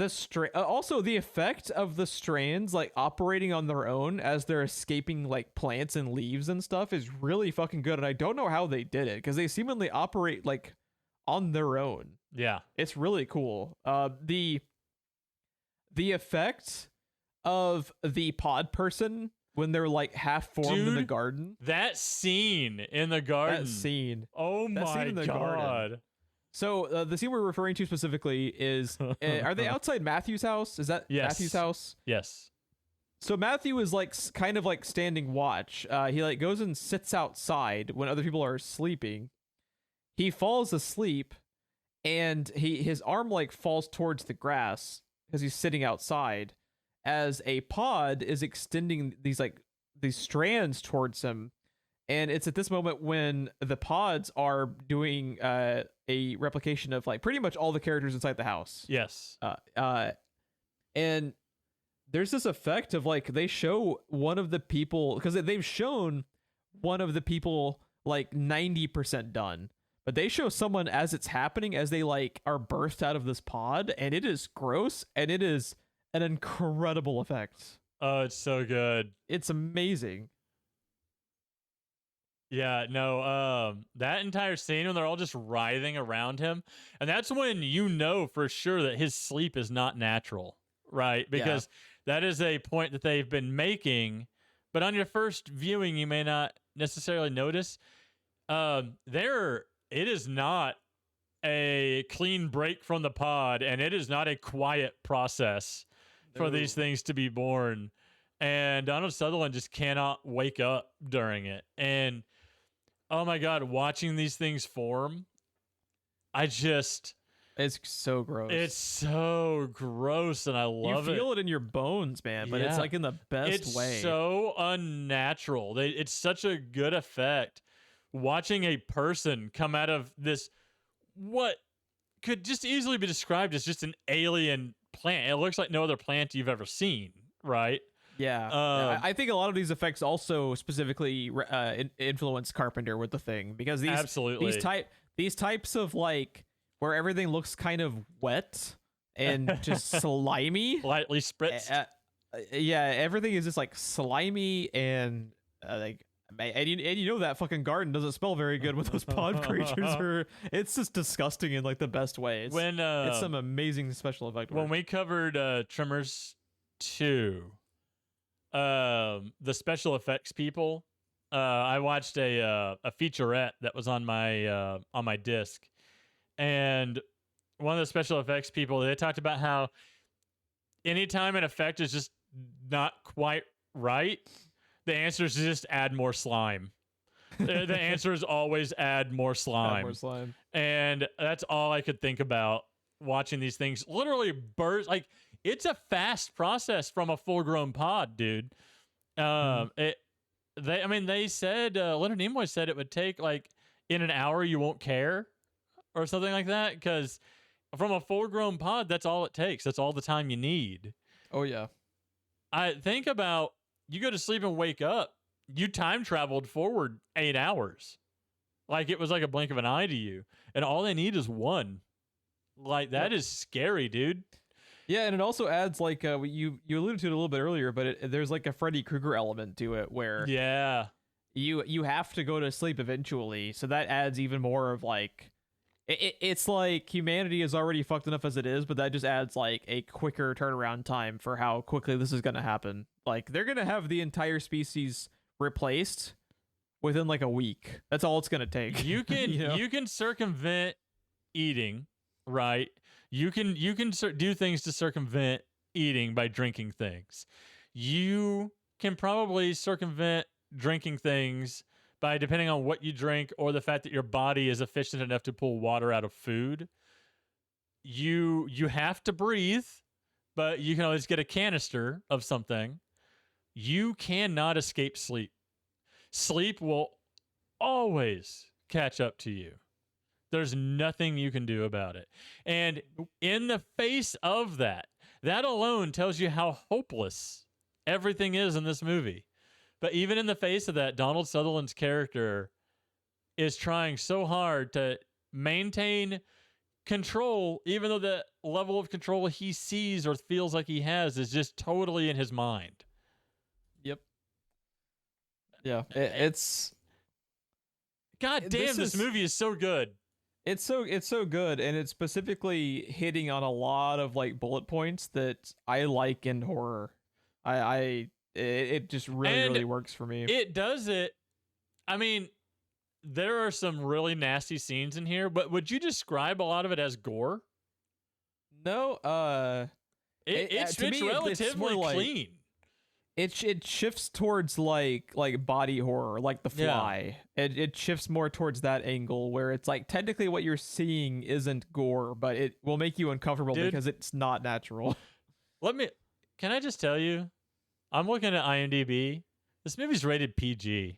There are boobs in this movie, Geoff. Yeah, it makes sense because because kids love boobs. Of course. Well, they didn't have PG-13 until Temple of Doom, right? But even then, don't boobs immediately make it R? I don't think so. I don't think they were as hardcore about that back in the day. Hardcore boobs. Yeah. So that does not surprise me. Man, let's talk about real quick. I think the soundtrack, we talked about the sound design, but I think the score is really good too. There's a lot. The example I was gonna point out, Jaws is peachy, so that's what kind of like what you're looking at with this time period. Also, it's funny you say that because you pivoted to the score, and I was about to literally throw Jaws out. One of my favorite trivia points about Jaws is when John Williams turned in the score to Steven Spielberg, and his reaction was, "Really? 4 notes? That's the best you've got?" And John Williams is like, "Steve, these 4 notes are your shark." That is the score in this movie to me. That thumping, that almost heartbeat, that rhythmic sound that starts pulsing faster and faster whenever anything is happening with the pods themselves. Real good. It's really good. This is 3 years after Jaws hit theaters. So you know that influenced the score because it is really reminiscent of Jaws, but it doesn't just ape it. Like it adds stuff and evolves it, and it's really smartly designed.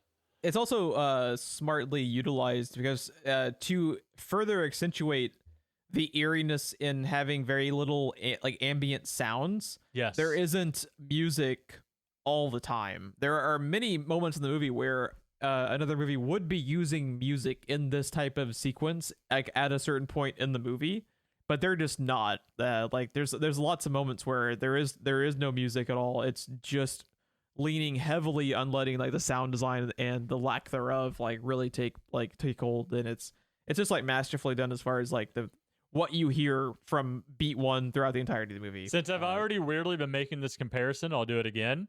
You and I made that observation off mic to each other about the Avengers one time. The Avengers theme song looms so large in your mind because it is so smartly utilized. They don't just blast it the entire movie nonstop. In fact, it is a long time in that first Avengers movie before you ever hear it.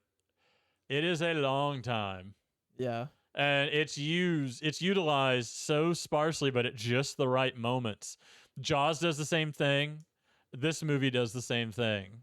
And we've talked about in Alien how just silent that movie is until near the end of the movie. In the attacks, you get a lot of it, but you don't have music to a scene, like a whole scene, almost until the end of the movie on the escape shuttle, right?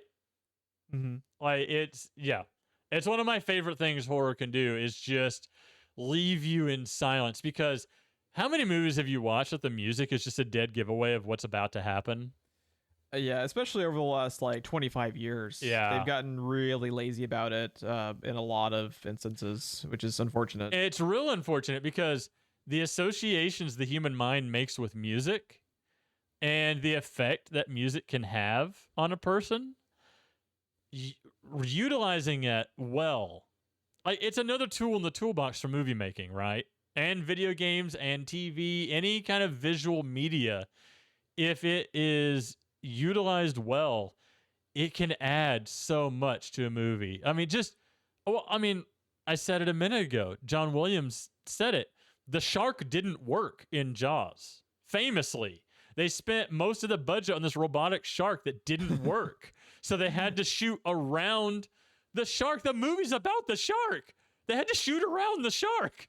And then it made the movie so much better because like the isolation and paranoia and like character development became like the driving force behind the movie, and it's what made it a classic. And what they did in place, since they couldn't show the shark, was they just put the camera in the water and you had the view of the shark, and that is when you get the bottom. Yeah. Oh, it's so good. Yeah, I think there's a lot of carryover, specifically like I think like the mid to late 70s and like early 80s might be like some of like the best instances of scores for movies, because I think eventually over time that became kind of like almost like a lost art. Yeah. Which is unfortunate. Like some it became a bullet point. This is something else we have to check off the list. We have to have score. Some creators are kind of bringing it back. Specifically, like Hereditary, I think is a recent movie that does a great job of limiting sound until can be used at its most effectiveness. We talked about Nope, the sound design in Nope and the music. The Lighthouse. The Lighthouse does a very good job of limiting like what you hear to add impact to it. I think it's not. It's got some body horror, but it's not technically a horror movie. But you remember, you and me went to go see that. What was that Terminator movie called? The most recent one. Dark Fate. Dark Fate. When you and I walked out of the movie theater, you remember the thing we talked about the most was the sound design in that movie? Of like the chain. The chain, really, when really she's spinning good. the chain around her head and stuff. It's very good. Yeah, that's another example of just sound utilized so well. Yeah. Oh, we alluded to it earlier. What was it about Matthew taking out the factory of the pods that you wanted to talk about as far as like the third act kind of like it's like it's like a climax, but it's also not at the same time because it doesn't fucking matter. It doesn't matter. Yeah. But it takes the cadence of the climax of the movie doesn't matter. And that's so cool. You know? So I forgot to tie that into what I was talking about, but it was about Matthew grasping at straws to feel any kind of power over the situation and over what is happening, because he's been disempowered so much throughout the movie that the one thing he does to try to strike a blow just doesn't matter. It doesn't. Yeah, the only reason they don't like it very much, but the damage has been done. The damage was done weeks ago. When it started, when he killed himself with a hoe in the garden, and people just came out of the shadows screaming because his house is completely surrounded, and you didn't see them until he committed an act of violence against one of them. When they popped out, I said to my wife, "Yeah, they don't like it when you do that." And then when he started doing that, the very first axe cut he does that drops the thing down on the pods, I was like, they really don't like it when you do that. That whole spiel I went on about Matthew and the level of power he has, I meant to mention that climactic moment in there, because it's literally just him grasping at any level of control he can possibly have, but he doesn't have any control. It doesn't matter what he does in this moment. It's so cool that the third act action thing doesn't matter. That never happens. It's just so cool. It's so bleak and so fucking dark, but it's so perfect for this movie in particular. Like, this movie executes like its own themes, like maybe better than any movie like of all time. It is fucking efficient at being like what it's setting out to be. Another line that just randomly jumped to my mind that I really like is after Kibner walks in, and what is Goldblum's character? Is it Jack? Yes. When Jack says to Matthew, he's right, Matthew, and then Matthew's immediately like, "You never agree with him one time in your life." Right.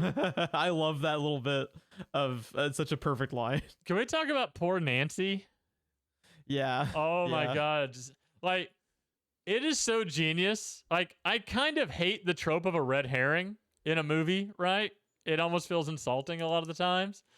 Nancy showing up in the staircase and they immediately throw themselves against the wall to get as far away from her as they can. And then, we didn't talk about the dog, but then they walk out and get separated because of the dog. What do you think about the dog?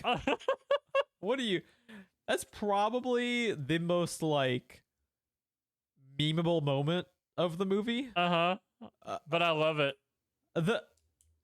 I don't even know what to say, because like, if I were making this movie and I saw like that scene and what, like, I think the idea of it is really fun and really cool, but the effect of it is so bad. I don't think I would have kept it in the movie. I think I would have cut it. So, by the way, the reason you feel that way, the thing that I read, all the special effects in this movie were done in real time in front of the camera.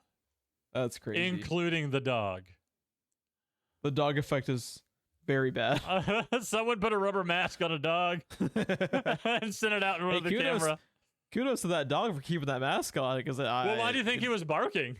Yeah, like, I can't see a goddamn thing in this mask. I can't breathe in this thing. The dog sipping coffee through the mask. You just missed it. Win just now. Woof. Just Yeah. would you have kept the dog scene in if you were making the movie back? I don't think I would have. I think I would have cut it. Just knowing me and how dumb I am, I know I like the dog scene because it's just like, what the fuck? I like the dog scene because of how like bonkers it is, but it just kind of like clashes with the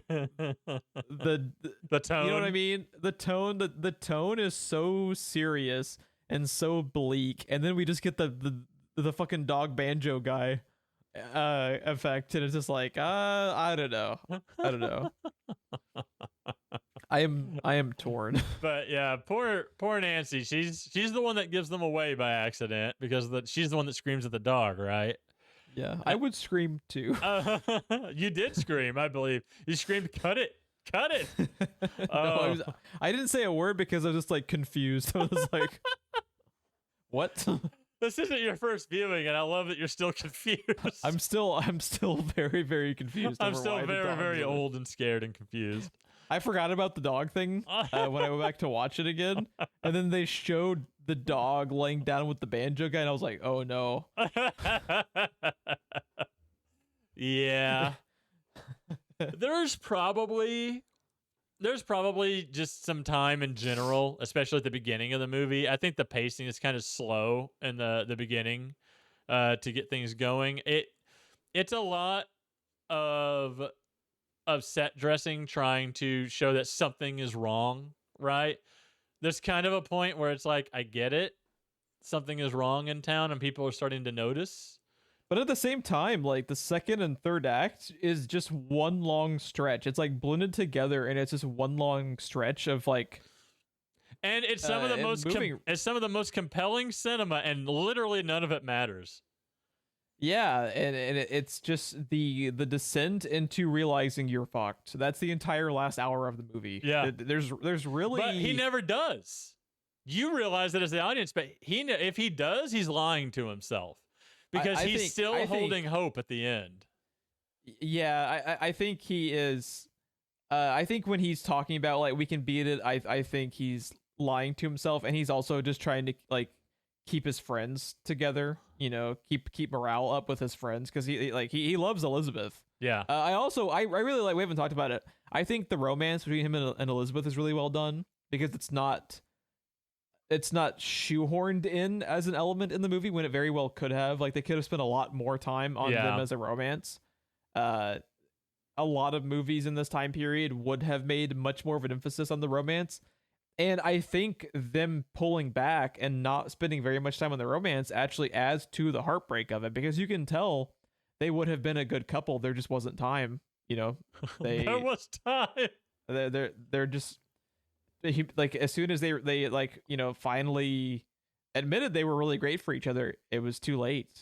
And it's really it adds to the tragedy, right? The tragedy, yeah, it adds to the tragedy of it because like they were great, but and it adds to like there's like this like weird retrospective like thing you can apply to where it's just like how you use your time as a person, that you have. How you spend the time that you have, exactly. Because it's like, what is she doing?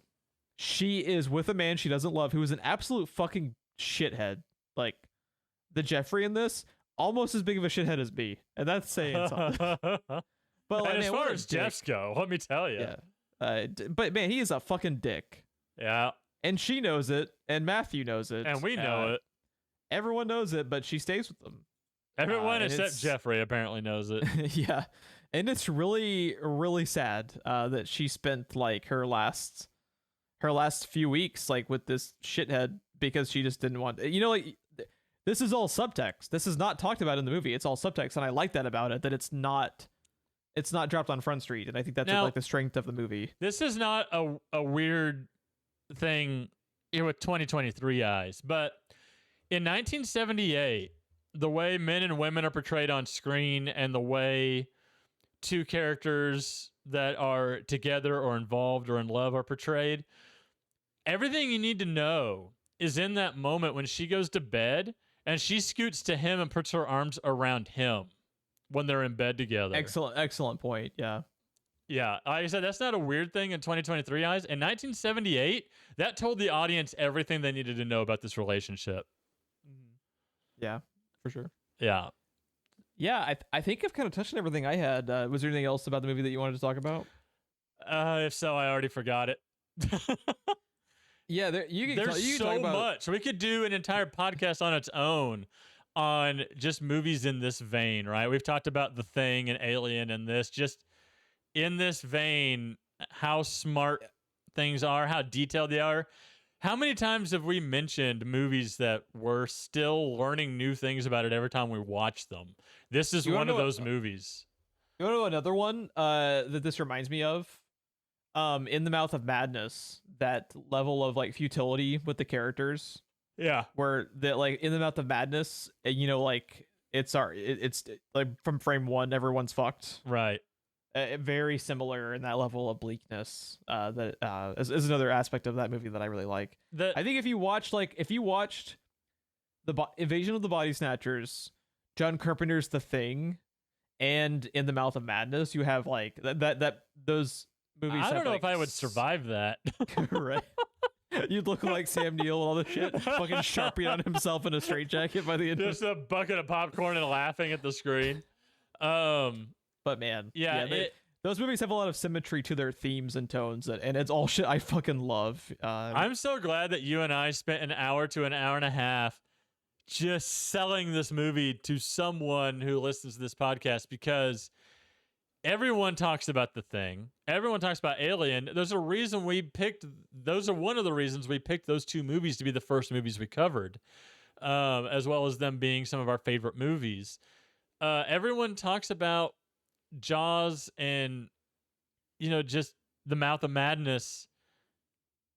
I don't hear many people talk about Invasion of the Body Snatchers, and it deserves to be talked about. It deserves to be looked at and appreciated, because it is done so well. And this movie does not really represent the original one at all. It was like a small town in the middle of nowhere that gets isolated and cut off by the military.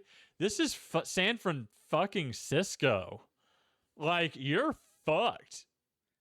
Just right from the get-go. A population center that large where nobody knows anyone to even know something's going on. In a small town, everyone knows each other, whether they want to or not, right? Like, someone being off in a place like San Francisco, no one's going to notice, and by the time someone does, as we saw, it's too late.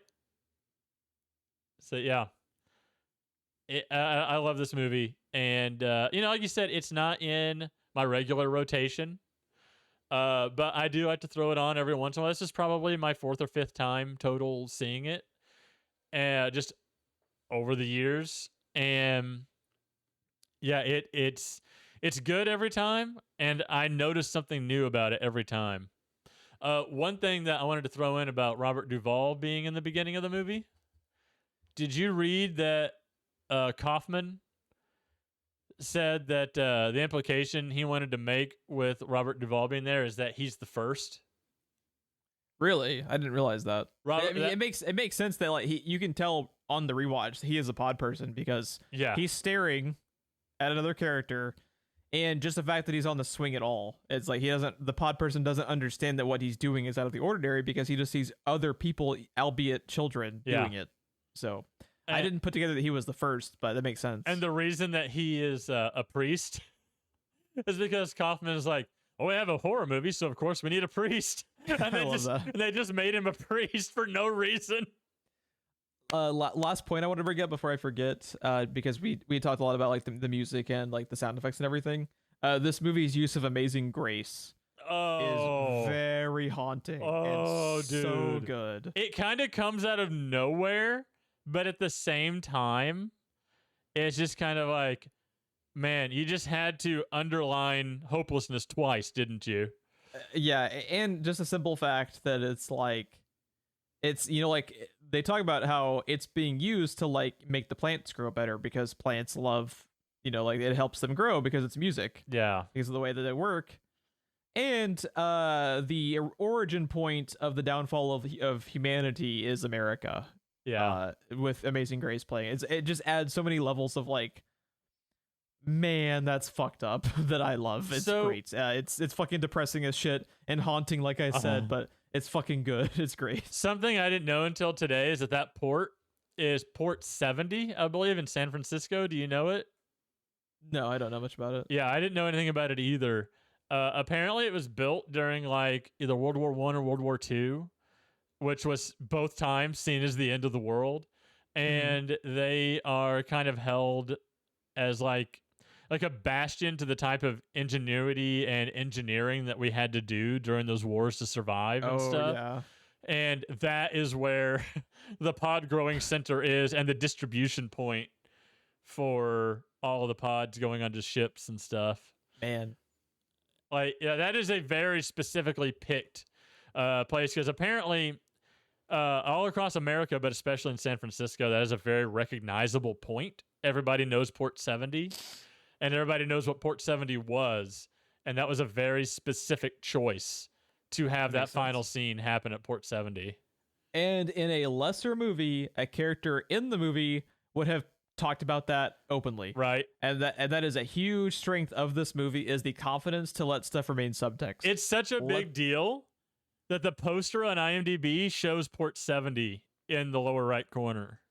Yeah, like let all of this stuff remain subtext, and your movie is like so much more like better off for doing it that way, because it's so much more interesting when the stuff just happens, and when the stuff is something you figure out that Ron did on Wikipedia 45 years after the movie came out. Yeah, like I love that. It's so good. It's so good. Yeah, thanks for turning me on to this movie, because go watch the movie. It's good. This was one of those where it's like, once I watched it, I was like, I should have watched this 10 years ago, 20 years ago. Yeah. I should have watched this in 1978. Yeah. Hunt down David Tennant, like, take me back in time, bro. Gotta go watch. Could you imagine watching Body Snatchers in the theater in 1978? Oh, Could you man. Imagine? I wouldn't be able to, like, I'd just be depressed for like that whole weekend, but maybe like, man, I gotta watch that movie again. That was fucking good. Yeah. Yeah, easily. Oh, it's so good. Movie good. Movie good. Go watch. Movie good. Go watch. It has the official stamp of movie good. Go watch. It has the official stamp, and just to reiterate, we talked a little bit about it, but like one of the best final scenes of a movie. Just like that. It's ironically, I like, we do spoiler warnings at the beginning, and we talk about like, go watch the movie before you listen to us. The sad thing is, this movie is most famous for its ending. So like, that is the most famous thing about it, which implies that there are people who have never seen this movie that know that ending already. What goes in its favor is, instead of knowing the ending, they might just know the dog scene, and they can still be surprised by the ending. Well, what I was trying to think of before we sat down to record, if all I knew about this movie was the ending, ironically, would it matter? Because the journey to get there is really the meat of the movie, right? It's not like, again, I've already made so many comparisons. I'm just going to fucking use it. Everyone goes to see an Avengers movie for the climactic third act, right? Like, that's what you want to see. You want to see them stand in a circle and the camera pan around all of them as they brandish their weapons, and the Avengers score hits. That's the roller coaster ride. That's what you're there for. This movie is a slow ride to just hopelessness and just desperation. That does knowing the ending before going into it even matter? I don't think so, because like it's which is ironic, because how many things have we mentioned happen in this movie that don't matter? And knowing the big thing about this movie also, in a way, doesn't matter. Right. Yeah. I mean, it's like an hour and a half of a descent into futility, and that's just like all that it's about. Yeah. Yeah. It's kind of genius, because nothing fucking matters. Now, all of this being said, Geoff, I have occasionally tried to sell you on Invasion. Invasion is not as smartly made as this movie, and I want to prepare you for that, because eventually it will be on this podcast. Okay. I'm excited to check it out, because I never watched it. I had never seen the original, and now having seen the original, well, I say the original, like the 70s one, having seen the 70s one a couple times and really liking it, I will be curious to see how I react to that one. It plays off of both. Like, this is a remake of the 1956 movie, but they changed it so heavily, it's kind of its own thing. Okay. Yeah, try to tell me too much about it, because I like going in without really but having a frame of reference for it.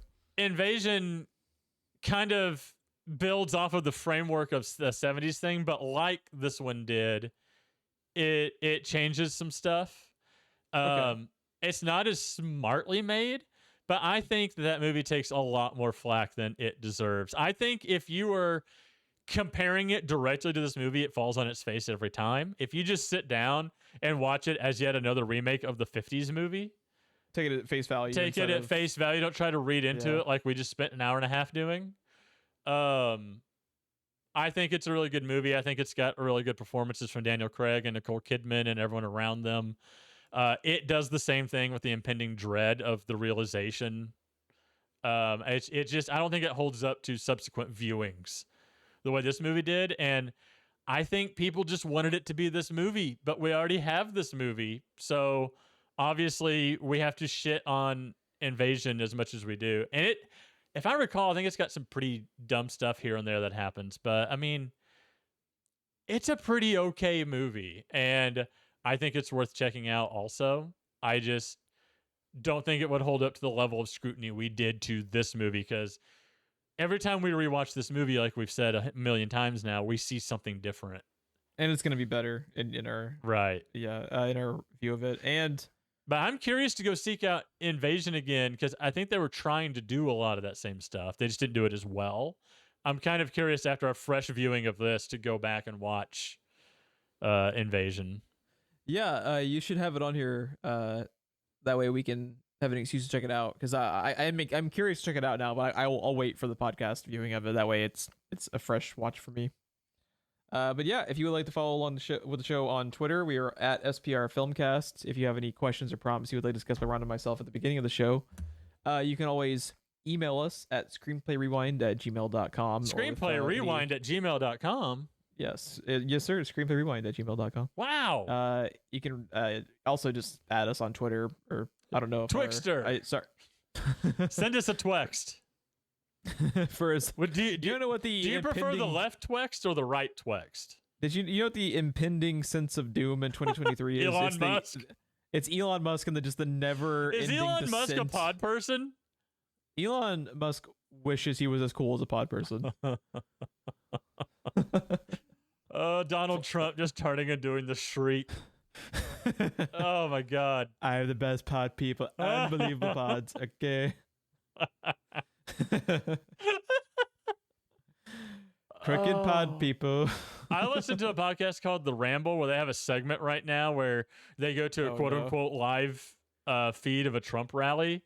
Oh no, that's a great idea for a fucking segment. And first off, it's punctuated by the fact that they have the absolute worst Trump impressions, but they totally nail the way he talks exactly. And one of them, my absolute favorite one that I almost had to pull my car over and just sit and laugh, was Trump talking about the Pac-Man ghosts and how easy it is to tell Pinky and Clyde, but Inky and Blinky, he can never tell the difference between them. What the dude? Jerry Rocha has like a neon bar sign, but instead of like being a beer logo, it is Pac-Man being chased by the 4 Pac-Man ghosts. And it pops up a lot. It's next to a Transformers the movie poster, which also pops up a lot in the podcast. But yeah, just Donald Trump talking about how he can never tell the difference between Inky and Blinky.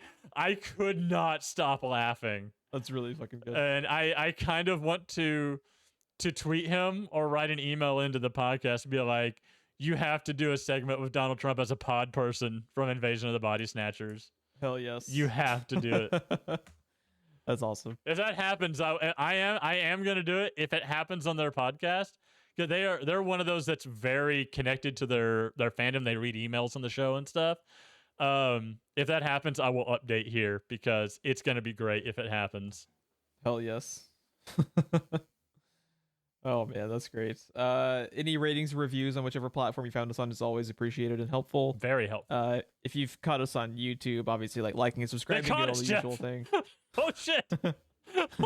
Actually, The descent into futility in 2023 might just be YouTube comments, because if you spend any amount of time in the YouTube comments nowadays, Nope. you will realize humanity is a spiral into being just dustbins in the wind. I would have dustbins in the wind. That could go one of two ways. Either you were just talking about dustbins in the wind, or there are 3 dustbins to the wind. Now, I would have agreed with you a few years ago. It has to be Twitter now. It has to be Twitter. I think YouTube comments have lost their shine to just the batshit insanity that is happening on Twitter. Yeah, true.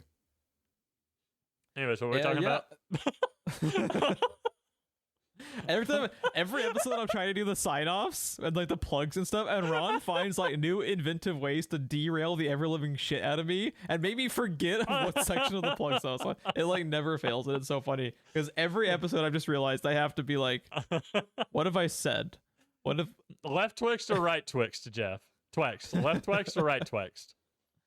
All right, Ron, would you like to know what we're covering for Halloween this year? Yes, you kind of sold it last time, and you've kept me hanging here. I need to know what it is. You're excited for it, which makes me excited for it. Yeah, I'm excited for it because I haven't watched this in a hot minute, and I really, really loved it last time I saw it, and I believe it's one that you really like too.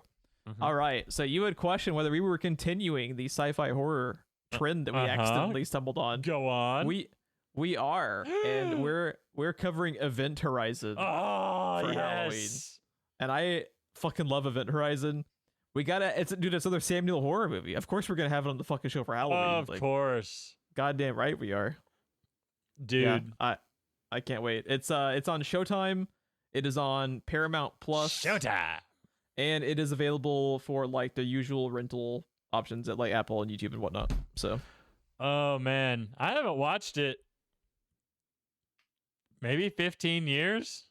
Yeah, I haven't watched it in probably like 5 to 10, which is crazy because I really, really liked it. It's just one that I don't often think about as far as my rewatching. Probably one of the best Doom adaptations. Right? Yeah, Event Horizon, fucking awesome. We're going to watch it. Sam Neill, one of my absolute favorite actors. Doesn't matter what he's in. He's always great. Agreed. Oh, yeah, man. so that sightless bastard. I'm so excited to watch that again. Speaking of Twitter, do you remember the meltdown over him having blood cancer? I do, actually, yeah. Because everyone was like, Sam Neill has fucking blood cancer? Well, apparently he kept that secret until like his autobiography. Interesting. And when his biography or autobiography, I don't remember which one now, but apparently it dropped.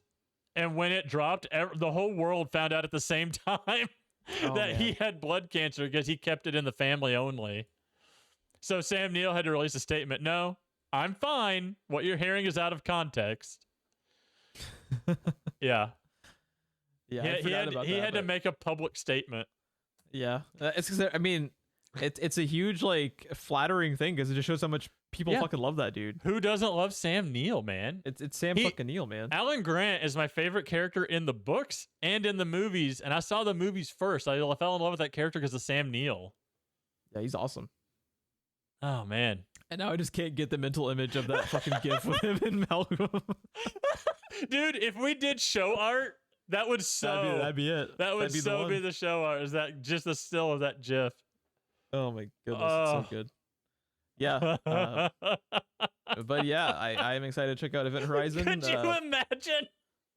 I'm sorry, I just thought of someone going to their podcast catcher, opening it up, and seeing Invasion of the Body Snatchers, but the show art is Sam Neill leaning on Jeff Goldblum. Objects in mirror are closer than they appear. Could you just imagine what the fuck am I looking at? Yeah, I'd click on it. Oh, I'd click on it. 10 out of 10, I'd click on. I'd click on it. I'd click on that. Oh, fuck. Yeah, this has been a fun episode. Love me some Body Snatchers. I'm excited to check out Event Horizon. Oh, I don't know how I feel about that. What? Oh man, I love me some Body Snatchers. Yeah, I love me some Body Snatchers, man. Oh god, I love me some Body Snatchers. Just trash can me, man. Trash can me, baby. Oh yeah. Just put me right in the waste bin. Oh yeah, just bring out the Hoover, man. Oh, the Hoover. I gave her the old Hoover last night. On that note, let's fucking end this show. Bye.